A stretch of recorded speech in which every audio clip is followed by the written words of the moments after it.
Allah has undertaken to provide for one who leaves his home to fight for his cause, and to affirm the truth of his word. Allah will either admit him to paradise or will bring him back home from where he had come out with his reward and booty.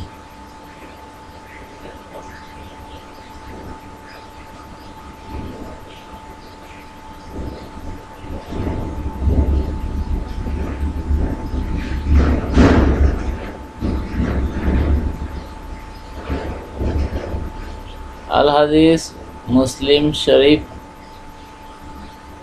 book number 20, hadith number 4628.